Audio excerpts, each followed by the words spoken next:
سورۃ التکویر مکہ مکرمہ کی ابتدائی صورتوں میں سے ہے جو اپنی اثر انگیزی اور طاقتور منظر کشی کے لیے جانی جاتی ہے۔ محمد اسد نے اس سورہ کی تشریح میں کائناتی تبدیلیوں اور وحی کی سچائی کو جدید علمی پیرائی میں بیان کیا ہے۔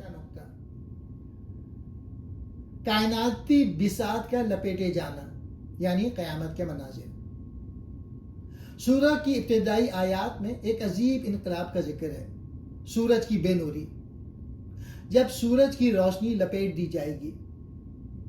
محمد اسد کے مطابق یہ مادی نظام کے خاتمے کی علامت ہے، ستاروں کا بکھرنا اور پہاڑوں کا اڑنا، کائنات کا وہ توازن جو ہمیں مستحکم نظر آتا ہے ختم کر دیا جائے گا۔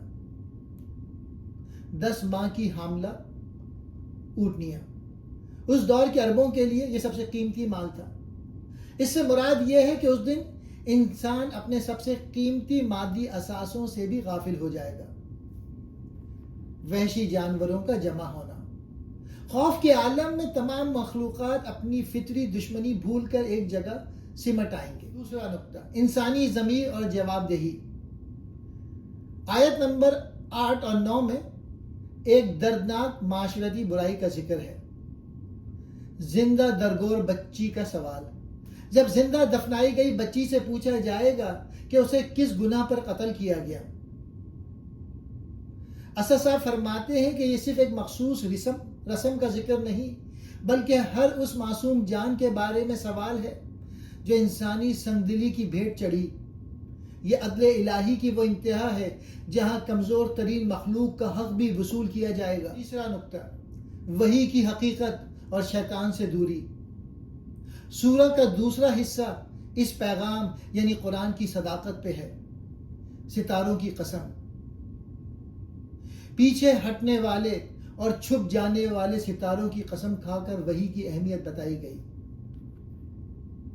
حضرت جبرائیل علیہ السلام کا مقام، یہ پیغام ایک معزز اور طاقتور پیغام رساں یعنی فرشتے کے ذریعے لایا گیا ہے جو صاحب عرش کے ہاں بلند مقام رکھتا ہے۔ رسول اللہ صلی اللہ علیہ وآلہ وسلم کی صداقت، یہ واضح کیا گیا کہ تمہارے ساتھی یعنی محمد پیس بی اپون ہم مجنون نہیں ہے بلکہ انہوں نے اس سچائی کا واضح مشاہدہ کیا ہے۔ شیطان کا دخل نہیں۔ محمد اسد لکھتے ہیں کہ یہ کلام کسی شیطان مردود کا وسوسہ نہیں بلکہ خالص ربانی علم ہے جو انسانی ہدایت کے لیے نازل ہوا۔ چوتھا، خلاصہ اور پیغام عمل۔ سورہ کے آخر میں انسان کو جھنجھوڑا گیا ہے، پھر تم کدھر جا رہے ہو؟ عالمگیر نصیحت، یہ قرآن تمام جہانوں کے لیے ایک نصیحت ہے۔